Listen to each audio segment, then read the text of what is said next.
So I have no idea how many movie quotes. Or song quotes. Or restaurant. Restaurant change. We mentioned this one. But it all comes back to... It does all come back to your ability to be coachable and humble and daring greatly, like Brene Brown talks about, and really being more like Paul from a biblical standpoint. Humility is key to being teachable. I love it. We love it. Check it out. Check it out. Perfect. Welcome to the Mizells Show. An inspiration for a new generation.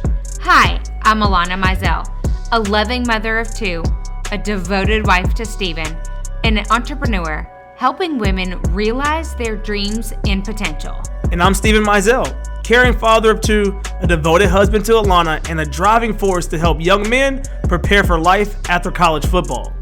And if that wasn't enough, we're a biracial couple. She was raised in the North, but I was raised in the South. The only thing normal about our lives, who am I kidding? It's never normal around here. Join us for the Mizells Show. Right now. Yo, we're back on the Mizells Show. Alanna. Hey! It's a blanket and like coffee, like it's negative 30 degrees I'm outside. so cold. The irony is that I'm from New Hampshire, which is a freezing state. It is. But you've been here pretty long now, so you kind of adjusted to far too long. And I was always cold there and hated the winter anyway. Yeah. So it's not like... You love the wasn't my coldness vibe. Like I came here for a reason. Yeah. And it being cold outside. To meet me. Not it. Yes. Because I had the foresight at 18 that I was going to meet you at 21. I think they could have It actually was only 2 years, really. 2.5 years. Till I met you. Exactly. So Isn't that wild? It wasn't that long that you had to wait. I know, but I didn't know. There was plenty of life I lived between then. Don't worry.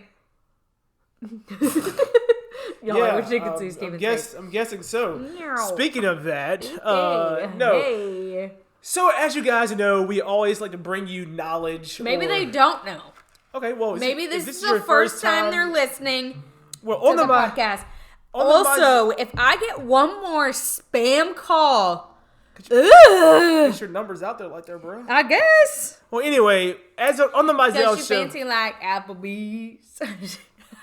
That is not a song. Yes, it is. It's a country song. Okay, country song. All right, so again, if this is your first time listening, I think every episode we have Alanna either drinking a beverage. Okay, what's so funny is that song talks about Applebees, and in my hometown that we were just talking about, that's pretty much the only place that we used to go eat. Applebees is still there. Applebees is not open in Cape, New Hampshire. So I'm about to look it up. All right, while she looks it up. Wow, Steven is giving the synopsis of what we're really supposed to be talking about. I'm just saying, like, all the Applebees in Memphis closed, so... Did they really, though? Yeah. Really, Applebees though? is, like, ahead of the curve. Like, the really, chain though? restaurant Oh, it's open. 40 Key Road. It's still open? Oh, yeah. It's got 4 stars and 1... What time do they open? It's already open. They close at midnight. The Applebees in 11 a.m. New Hampshire is still going strong. Yeah. Wow. Mm-hmm. They have to be like probably one of the few left in America. I mean, small town. Maybe they realize that Applebee's needs to be at small towns. This is true. Could be it. Because they'll support it. Clearly. So that's actually a phenomenal segue into what we're talking about. Because, okay, think about Applebee's. They were a pretty big conglomerate corporation. Applebee's was the move back in the day. At the time. Yeah. Right? And then you got to think some other ones opened up. I see where you're going. Blah, blah, blah, blah, blah. Yes. Right? Okay. So then at their peak market, they were killing it. I don't know how many stores they had. We could have done a little research, but that would mean it's not the Mizells Show. Applebee's reference came out of the blue. I just want you to know Y'all, that. this is good. This is on the spot. It's on cue. Anyway. On brand, as they say. On brand as I say. Oh, you say I say it all the time, and so really it came from my sister. Anyway. Applebee's. Okay, so Applebee's, they're hitting their peak. They're killing it nationwide. Well, then everybody else starts doing it. You got the Charlie's that comes out. You got the Chili's. You got the Uno's Pizzeria. Not down here. Okay, well, we had them. You had Chili's? And that closed. Did you have Chili's? We had a Chili's. Okay, what else? What's the other one? TGI Fridays? We didn't have one. Okay, well, TGI Fridays is another one that kind of came and then, there's the Mexican one that you guys have here that we don't have. El Porton? No, it's... Ponchos? Negative. None of those did I hear of. It's out on 64, near where Firebirds is. Abuelos? Yeah. That's not a chain. Oh, okay. Never mind. Ignore that one. But here we go. Shake Shack, kind of. Okay, so let's go with this. Okay, Or so- Charlie's, TGI Right. Fridays. So, like, these more, like, entertainment kind of corporate, place. Yeah. Right, like, the vibe. I got one. What? On the border. On the border. Yes. Fantastic example. Yes. So they started popping up everywhere. Yeah. So whereas Applebee's could have folded, where I feel like On the Border essentially has. The border has. TJ Fridays has. Uno's has. A lot of them have just. Which their pizzas were. They had these personal deep dish pizzas that were. Well, we didn't They feel slapped. that. We didn't feel that. Anyway. Yes. All that to say, Applebee's adapted. Yeah. And they realized, or may have realized, that I'm assuming, as I said, maybe they realized that small towns are the way for them to go, is that small towns are the way for them to go. Yeah. Because small towns will have the mom and pop locations. But they so my also small town have is about 30,000 people with a local college. Yeah. So that's the key component right there. Mom and pops are going to be closed at 9, 10 o'clock. Maybe before that. Maybe before that, maybe a little bit later. Well, Applebee's stays open till midnight. Yeah. That's critical from a college perspective because then they're getting ready to go out. And then on top of that, with those type places, since they do have a little bit larger of a corporation behind them, they're able to do the kids eat frees or more specials than say a mom and pop. Half off appetizers, yes. Happy Olive hour. Garden's another one. Olive Garden's still going strong, believe it It or is not. going pretty strong. Yeah. But we say all this because we, in the Mizells household, we have our favorites. Alanna reads a lot. I listen a lot to podcasts. I do a podcast. Alanna reads a lot. I Audibles. listen a lot. But all that to be said, we take little nuggets of information and try to help you guys, see where we're coming from. And so from a pastoral standpoint, Alanna loves some Steven Furtick. Like, that's her jam. I really appreciate Stevie. Stevie's a good dude. He drops knowledge, but I also rock very tough with Rick Warren. Rick Warren's he's knowledgeable. He's an OG. And he's an OG, and he drops little things. And so this morning I'm reading a study that I'm doing by him, and he said something that I've talked to Alanna about. He does have a lot of studies on the Bible app. Yes. Which are helpful. Which Stevie only has a handful. Yes, and it's easy to digest. Yeah. It's easy to stick with you. And they're small little nuggets. And so the day he talked about in the study was how a lack of humility is caused by you not being able to be teachable. And what's interesting that so Stephen mentioned that. He mentioned not being able to be teachable and like needing this level of humility. And I actually just finished this book called Daring Greatly by Brene Brown. And essentially both of those are the same thing. And the fact of daring greatly is a step towards wholeheartedness. And that's really what Brene Brown's studies are all on. They're on shame and things like that. But to be humble, you actually have to be so vulnerable. You have to be vulnerable, and you have to recognize that you need help or you don't understand these trends. And that's why we went to our, what do you want to call them, like pop restaurants? Like pop restaurants we were talking about with the Applebees and TGI Fridays. Yeah.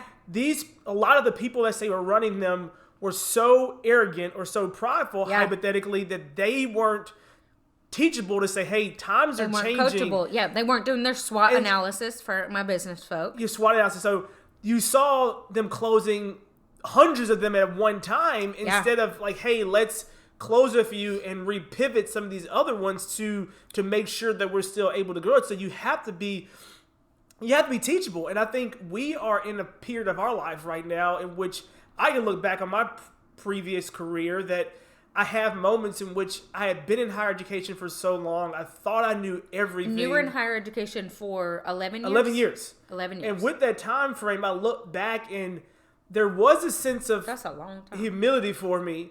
But also I look back on moments where I was not teachable and I thought I knew everything. So think back to when you were in organized sports. Yeah. Right? Say you weren't getting playing time. Yeah. We're just going to play this hypothetical situation. I have no idea what your playing time looked like as a child, nor do I honestly care. Go for it. And I'm so grateful as a husband that you don't just bring up your glory days, because that's one of the most annoying things in the entire planet to me. Yeah. Like, we don't need to replay your 5-year-old's Pee Wee football game. But thank you. Anyway, so glad you don't do that. So thank you. You're welcome. Anyway, If you're listening and you do that, stop it, because it's wicked annoying. Anyway, but think back to those times when you weren't playing. Yeah. Right? What did your dad or what did your parents tell you to do? I mean, I guess you have two options of it. They told you to, a lot of times they'll tell you listen to your coach. Listen to your coach. Okay, Your go coach. ahead. And they would also say, listen to your coach and try to do a little bit more than what he says. Okay, so the other thing that my parents would say is, have you asked your coach for guidance? No. I mean, like, but that's the key, though, because a lot of times you go... But that's the thing. That Yeah, is vulnerability, and that's coachability, and that's what Darren Greatly talks about with Brene Brown. Yeah. Is, like, how, like, terrifying is that? Yeah. Or from, like, a leadership perspective... Humility's tough. You know, being able to say... I don't know how to do this. I don't know how to do this. Let me figure out how to do it. There's somebody on my team who's been here longer. Let me go ask them. Or, although I have experience, I have 10 years plus experience in higher education, I need to go lower and humble myself at this new position, which is going to make me super raw and vulnerable. Yep. And yet I still have skills that, when the time comes... Can be transferable. But, in the meantime, you have to be... Yeah. Yeah, it's been a humbling experience. It's like a big old glass of pride that you got to drink on down. Yeah, and you have to drink it down. Yeah. I think you make a good point, because so many times when you're not getting playing time or not getting you never ask for guidance. You always say, I'm not playing, what do I need to do? Or you say, hey, what can I do, or what can you show me so I can do better? What you need to say, yeah. But I think so many times, specifically when we're younger, we start to look at other people and say, well, they're not as good as me. Yeah. That's judgment and that's shame. Yep. And that's growing your own pride. It's growing your own pride. Right. And it's funny you say that. I've worked harder. I've done more. I've got more years of experience. I've put in more hours. Well, if that was the case, you'd be better. Yeah. But the key is also, are you going to humble yourself, or are you going to continue to stay on that prideful track? And I think a lot of us all have facets in our lives that we stay on that prideful track because we don't want the vulnerability. We don't want people to see our weakness. And I think that we've never been taught vulnerability. Oh, no. Like, humble vulnerability. You really have to be taught vulnerability. And I think we do at a very young age. We get told, raise your hand and ask questions. No questions are dumb. Yeah. Right? We get told, yes, ma'am. We get told, little small but things. But then, depending on how your parents were, there could be components of your life that they are so sick of answering your questions that they just say, because I said so. Yeah. So, like, I think that's a double-edged sword right there. Mm-hmm. But then I also think that we get to pockets of our life. For example, so many people remember their SAT, ACT score or their high school GPA, if it was good, right? Yeah. Was yours good? No, I think mine was good, but I'm seeing what you're saying. So for me, I know, because I'm dyslexic and I battled for so long to make sure that my grades were good, and I had this I can't think of the word that I'm trying to forget, this like self-limiting belief that I was less intelligent than other people. I don't want to say the S word because we don't say that in our house. Anyway, I was less intelligent than other people. So for me to graduate at a certain number in my graduating class meant that I've overcome my dyslexia, or such and such and such and such. Now, looking back at it, Steven and I actually talked about this last week. Yeah. I had no accommodations for my ACT. I had no written proof when I went to college. Yeah. And Steven and I are like, if that's my kid, what are we doing? What are you doing? And that's something that it also goes back to, it's a very different time we're in these days, when you have a lot of your parents out there, and even some of our generation is what is called the bootstrap generation, where it's like, pull your boots up, you can make it through it. Don't tell anybody, keep your nose down. But don't tell anybody is shame. I get it, that's what I'm saying. And so you have the bootstrap mentality, but then you also have the newer generation that, just because I'm telling you I struggle with mental illness, I don't want you to treat me differently. I want you to I'm still able to push, but I'm also letting you know. Right. I'm being vulnerable to you, letting you know what's going on in my life. But so many people like, this mental illness is not real. Back in my days, well, what you don't know is back in your days, people still struggled with it. Yeah. But people were too ashamed to talk about it. But I think that there's benefits and pros and cons to both. Mm-hmm. But what I was going to get at from a humble standpoint. Did you know that I sell makeup? Not only do I sell makeup, but the makeup that I sell is 3D makeup, which allows you to highlight and contour your face in a super simple compact. As a mom, I could not survive without my simplified routine. Not only that, but it's exactly what you need. Exactly when you need it, all in one spot.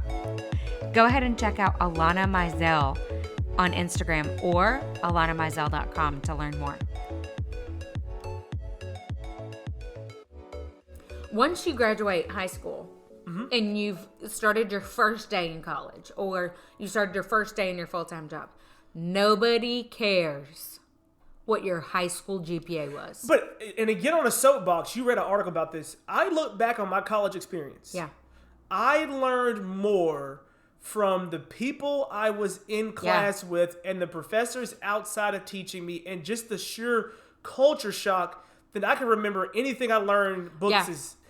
So Elon Musk actually hires based off of the two-hand methodology. Mm-hmm. The first-hand experience and then the second-hand knowledge. He does not hire based off of educational bandwidth. Yeah.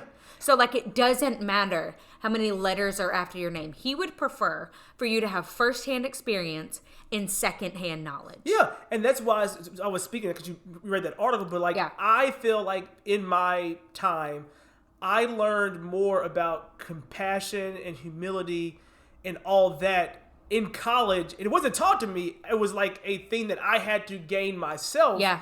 Because you are in a different culture. You are feeling differently, and you're it's a humbling experience. And one specific thing that the article talked about was it was an Inc. magazine, and if we can remember, we'll link it.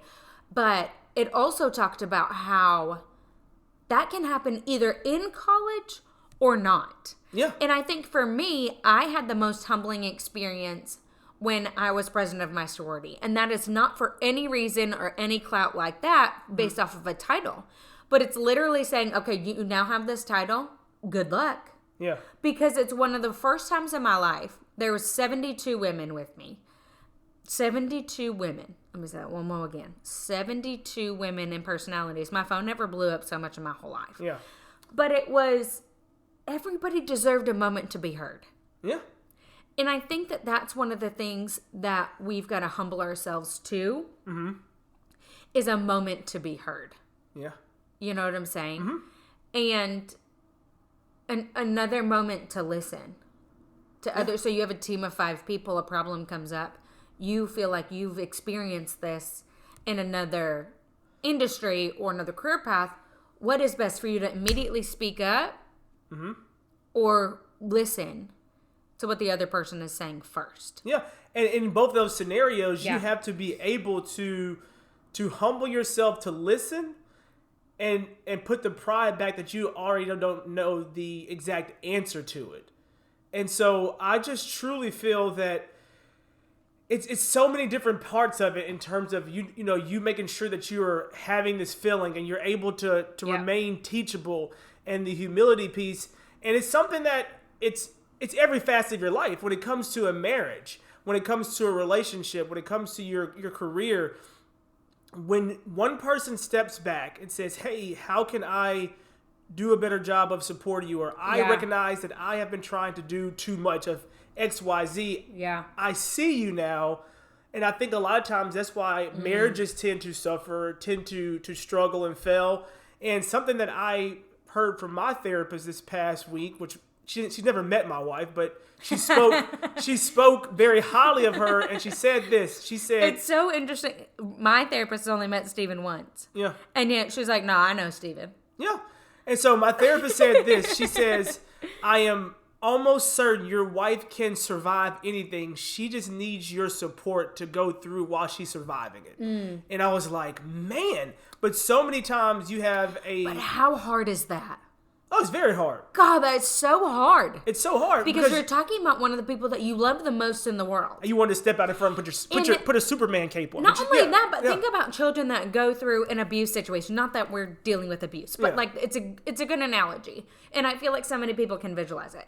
You've got a child that's going through an abuse situation where their mom is being abused by their father. Just play it out. I know it happens both ways, okay? Don't add us, no shame, blah, blah, blah. Okay, so they then step in. When the kids should be stepping in. Shouldn't be stepping in. They are too small. They literally can't hold the weight of this current situation. And yet they feel so inclined to because the person they love the most is being hurt. Yeah. That is the exact imagery of a true partnership in marriage. Yeah. And so a couple weeks ago, I came to Steven, got done with therapy, and told him, dude, my clinical depression is back.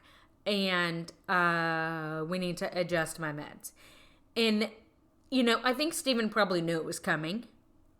May have not wanted to really say that that's what's happening. But, like, that pill to swallow is a heavy load. Yeah. In there. That's not funny. This past Monday. So, Monday. I get the Sunday scaries in a different format right now because 1, I have clinical depression. 2, I'm up to doubled my medicine. And 3, I don't currently have a full-time job and I'm working towards one. So I get them the opposite where people don't want to go to work. I'm like dying to go to work. Yeah. And Steven goes, what can I do? And I just looked at him and I said, nothing. Yeah. How deflating. It's so deflating, but it's also so rewarding because I recognize that and I am okay with doing the best nothing that I can. And okay, so what you said, I'm okay at doing the best nothing that I can, and it's rewarding. How has it become rewarding for you? It's become rewarding because I am not trying to be your savior. I am not trying to protect you and trying to not let you experience life. Like, who am I to tell you that, yes, we're going through this clinical depression, and yes, it's a hard time, but who am I to not let my wife fight through it and not try to put a cape on or shelter you? Or there are moments where I'll step up and make a phone call or I'll do something when I know that I need to. Yeah. But at the same time, it's about growth and having the humility to be like, I am okay to be teachable in this moment. I'm okay for you to tell me that I just need to sit down and do nothing. I'm okay to go to Target to get some Starbucks. I don't know. Whatever it means. Oh, I need to use that more.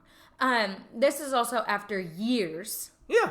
8, 9 years. Yeah. Of me personally taking my garbage, my mental health garbage, and just the person I unloaded it on was Steven. Yeah. Yeah. And like slowly over time, he's a guy that just takes care of things, wants everything to be happy. He's a middle child. And over time, it's been detrimental to our marriage. Yeah. Because I unload it. I feel great. And then I'm like, what's wrong with you? Yeah. And he goes, you just told me all this stuff that's wrong. Yeah. What do you mean what's wrong with me? Exactly. It's just like a kid seeing their wife be abused. I'm literally mentally, emotionally being abused, and then I'm literally just handing it off to you. It's that mom that just hands off the abuse to the child and says, take care of it. And then that child's not going to have a residual trauma from that? Well, that's not true. Yeah. And then you expect the mom and the son to not have residual relationship trauma. Well, that's also not true. So, of course, Steven and I ran into relational trauma that we are now working through, and we are grateful that we are. But at the same time, the reason that I asked you is because I don't think you realize how much work you've put in for it to be rewarding for you to do nothing. And how long and how much work it takes for you to be able to let it go after I don't give it to you, but voice to you my vulnerability. Yeah. And it's heavy. And it's something that it's taking years for us to work through and recognize. Yeah. And I think all of that has prepared us for this battle, this journey that we're on right now. And it's hard. It has its ups and downs, but to me, I've never seen a more beautiful imagery of a beautiful struggle, because I can see the growth that's coming out of you. Yeah. I can see the vulnerability coming out of you and talking to, Rachel, your therapist, and me working through things. And it's not a hit the rainbow and all of a sudden there's the gold treasure at the end, but it's the constant growing. And that's why we felt today it was very important to just speak on how important humility and being humble is. So I think that that all stemmed from biblically Paul saying, I'm not there yet. I'm not there yet. And I still need to learn more about myself and about my Savior. And he was saying this after he wrote the whole New Testament. After he wrote the entire Old New Testament. Yeah, exactly. I'm being casual. That's what I've done. Anyway, on top of that, it's also stemming from, and my next thing for you, Steven, is what are some practical steps that you would say from a husband standpoint or a spouse or even a best friend standpoint? Because there are plenty of my friends that I've taken my mental health and just unloaded it on them versus me feeling my feels and doing my thing. What would you say are maybe one or two things that could help them, or 5, 6? And I've got a couple. I mean, I think the thing you have to do first is that you have to do a mental check with yourself. Because you can't sit here and help someone else out. If, like, with me, I have always been, the middle child and the helper and taking everything on. And until I didn't own that, I was not able to fully help you because I was still dealing with everything that I was dealing with. Yeah. And so that mental check of yourself, because there are so many friends and relationships out there that person is not in tune with themselves, so they're okay with taking it because that's stuff that they've always done, instead of saying, hey, there's another way I can help support this person. Which is what happened with the Colossians and Paul. They continued to take until he was imprisoned. And finally he said, you're not doing what you need to be doing, but I need to be doing what I need to do here as I'm in chains. Yep. And so this guy who wrote the whole New Testament is literally sitting there saying, wow, this whole city has taken from me, and yet I still have so much more I need to do. Yeah. Yeah. So yeah, my thing is to do a mental check. Okay, so you've done a little bit of a mental check. Where am I? What am I doing? I mean, like, how do you do a mental check? I mean, the mental check piece of it, it's definitely not easy. But I think when you were to say, I'm feeling this way. When Alanna says, I'm feeling this way, you have to do a mental check and be like, did I directly cause this? Am I the one that is causing this angst or this frustration? Right. And you're like, no, it's not me. It's stemming from something else. So let me then go to that person and say, hey, how can I support you through this frustration? So your mental check is rationalizing the situation and thinking through, is this fear and shame for Alanna, a.k.a. fear and shame equals anxiety. Yeah. Everybody, if you don't know that. Fear and shame equals anxiety. Yeah. So you do that, and then let's play an example. All the cupboards are open, and I come in after being irritated about something completely different and slam and close them all. Y'all, this has happened before. Yeah. Because I don't like it when doors and drawers are open. Yeah. Like, it drives me a little nuts. Yeah. It's just something that drives me crazy. And so there are times when my anxiety is heightened because of something else maybe not going the way I want it to. Control is also a form of anxiety. That Steven could then say, is that on me? When in reality, he probably knows I'm not angry. Yeah. Really angry about the cabinets being open. Yeah. Because there's been plenty of other times to where I just close the cabinet doors. Yeah. We just walk through the kitchen. Right. So that's not on Steven. That's rationally thinking through, mental check. Did I do this? Because typically the cabinet doors close and then I flip out about something else. Yeah. This is not generally, but this is probably, 2 years ago. Yeah, 2 years ago. That's on brand. Or, the birthday party that we just had. That would have been a massive trigger. I didn't have a single panic attack this year or last year. That's gigantic for me. Yeah. From a perfectionist person, anytime I say it's fine, that's critical. Yeah. Like, for me to actually voice it's fine, I don't care. I literally mean it's fine, I don't care. Because if I care, I'm going to fix it. Yeah. So those are different trigger points where Steven needs to know, nope, she's in party mode. If she flips out, it's not me. There's nothing I could have done. Yeah. So that's one way you mental check, you rationalize. What's another way? Or what's a way that you've been able to say, you mental check, you rationalize, like last Sunday when I'm losing it because, we've got depression rearing its toe, don't have a job, you being rewarded with doing nothing. Like, what do you do with that? I mean, it's easy. It's not easy, but I think the thing that I don't know the answer because this is not me. Yeah, I mean, I think it also goes back to you being rooted in your faith and you knowing you being yourself. Yeah, you being yourself, rooted in your faith, and you truly coming in grips with knowing your friend, your spouse, whoever. Because I know that in this scenario, the frustration, the hurt, the agony is coming from something that you can't control.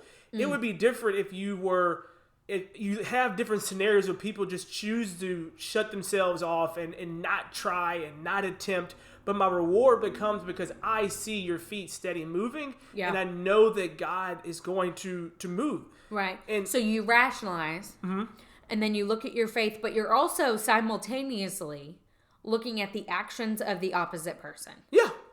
So you just mentioned what I'm doing. So like the definition of insanity, my therapist says this all the time, is doing the same thing over and over again and expecting a different result. And at one point in my job search this past week, she's like, it seems like you're flirting with insanity. You're doing the same thing over and over again and expecting a different result. You haven't changed your resume, haven't changed your cover letter, haven't tried different networking, blah, blah, blah. And like, that's hard to hear. But at the same time, Steven needs to hear that because he needs to know, is she even looking for jobs? Or does it just appear that she's sitting in a chair with her computer, piddle-paddling, probably scrolling on something? So then you're looking at the actions of the person. Because it's also real easy in clinical depression to not do those things. Yes. And there are ways for you to get help, but the medication will only help you if you help yourself. True. And so also I think it's important, and I don't know if we'll go into this on another episode or not, but clinical depression is different than depression. Yeah. And I feel like I need to voice that. So And that's something that I feel we really need to dive in on. I mean, today we kind of I go, oh, okay. I mean, but we I can, think, yeah, I absolutely. think we need to because it's something that we talked about. We've talked about it before, but we've never like really done. And honestly, it's new to me. Yeah. That there's differences and how closely related anxiety and depression are. And although I've known that, I haven't really understood it. Yeah. So just to kind of wrap it up and kind of an example and talk about learning about vulnerability and humbling yourself. So clinical depression is essentially you have a genetic abnormality saying that your family has high cholesterol. You are healthy as a horse, rarely eat red meat, do all the things that the doctors say, you'll rarely get high cholesterol, and yet you still get high cholesterol and have to take medication for it. Same thing in clinical depression. It was inevitable based off of previous trauma, how I've been brought up, etc., genetic abnormalities, that I was going to have depression. Yeah. The level of clinical depression is dictated off of life experiences. Just like your level of high cholesterol is dictated based off life experiences. That's a great example. And actually, same with schizophrenia. Yeah. You can always have the gene for schizophrenia, but there are ventricles in your brain that may not get swollen to cause schizophrenia. And yet, there is still the potential that life circumstances will cause you to be a schizophrenic. Yeah. Not to freak everybody out, but that's the life experience, scientific truth. I mean, So that's the difference between clinical depression. There's nothing that I could have done. There's no will away. There's no, there are potentially stances to where I may be able to lessen my medication later on in life. It'll adapt. It'll change. It's realizing that I will always be on some sort of medication for my depression. Yeah. and being okay with that, because the life that I lead is a healthier life. Yeah. Just like if you have high cholesterol, what do? Do you keep living with it? Although you're doing everything you can. You've already cut out red meat. Yeah. You're already healthy. You're doing everything you can. You're drinking your water, blah, blah, blah, blah. No, you take the high cholesterol medication because you know that that's going to mean that you have a longevity in your life. And everybody else around you, those that you love and care about, are going to be safer because of it. Yeah. So same thing with clinical depression. And that doesn't mean that I stop going to therapy because I'm taking medication. No, that's not what that means. It probably means the opposite. Yeah. But so that's kind of a glimpse, and that's super vulnerable to talk about and realize you can't work your way or will your way out of this one. No. There's no years of experience that will change that. And Steven has humbled himself to realizing he didn't do it. Yeah. He couldn't not do it. He can't undo it. And it's just, that's the way the cookie crumbles. That's what we are right now. Name that movie. Anchorman. Well, and we finished with Anchorman. But no, we appreciate you guys. But I do want to read this one last thing. So it's from a book that I started literally this morning. It's called You Matter. And it says, slowly but surely, in all the beautiful and worthy ways, you are still blooming. Yeah. I love that. No matter what, you're still blooming. You're still growing. Yes. Well, thanks, guys. We'll see you next week. So if you guys are enjoying this, definitely leave us a review. Give us the feedback. If there's something you guys want us to talk about, reach out to us on our website at themizellsshow.com. There is a contact section. You can put it in there. We would love to hear about it. Or you can always go over to Instagram at The Mizells Show. Also, as always, don't forget to screenshot this episode and just add it to your stories and tag us on Instagram, on Facebook at The Mizells Show. Thanks, guys. Are you loving The Mizells Show? Well, we love you all. And did you know that you can have me and Steven talk to your team or a group of 25 of your friends? All it takes is 25 people showing up on either a Zoom call, a Facebook Live, or really anywhere. Hopefully in person sooner rather than later. But how do you get us? So all you have to do is email themizellsshow@gmail.com, or you can direct message us on Instagram at The Mizells Show.